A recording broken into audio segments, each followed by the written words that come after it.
સુરત શહેરમાં કરોડો રૂપિયાની ઠગાઈ આચરી નાસ્તા ફરતા આરોપીને ઝડપી પાડવા પોલીસ મેદાને છે। ત્યાં સુરતના અમરોલી પોલીસે સુરત ક્રાઇમ બ્રાન્ચની ઇકોસેલમાં નોંધેલા 4,80,00,000થી વધુની હીરા છેતરપિંડી કેસમાં છેલ્લા 8 મહિનાથી ફરાર આરોપીને ઝડપી પાડ્યો હતો। સુરત પોલીસ કમિશનર મહાબાગ જામીર, અધિક પોલીસ કમિશનર મહેન્દ્ર બગડિયા, નાયબ પોલીસ કમિશનર લગધીરસિંહ ઝાલા અને મદદનીશ પોલીસ કમિશનર પાર્થ ચોવટિયા દ્વારા નાસ્તા ફરતા આરોપીને ઝડપી પાડવા આપેલી સૂચના લઈને Amroli police inspector J B. Vanar, second police inspector S B. વસાવાની team police sub inspector J G. Kamadia સાથે પેટ્રોલિંગમાં હતી।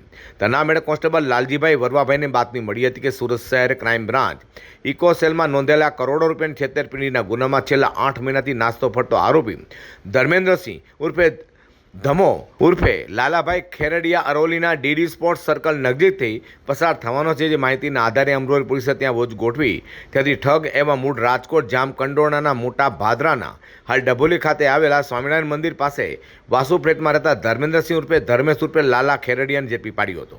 તો પોલીસ તપાસમાં સામે આવ્યું હતું કે આરોપીઓએ વોટ્સએપ મારફતે દુબઈમાં હીરાની ખરીદીનો સોદો કરી ફરિયાદી પાસેથી અંદાજે $5,34,220 એટલે કે $4,80,79,800 રૂપિયાની હીરા મેળવ્યા હતા। બાદમાં મોબાઈલ ફોન અને વોટ્સએપ બંધ કરી ચૂકવણી કર્યા વિના છેતરપિંડી આચરી હતી। હાલ તો અમરોલી પોલીસે રીઢાનો કબજો ઇકોસેલની સોંપવાની તજવીજ હાથ ધરી છે।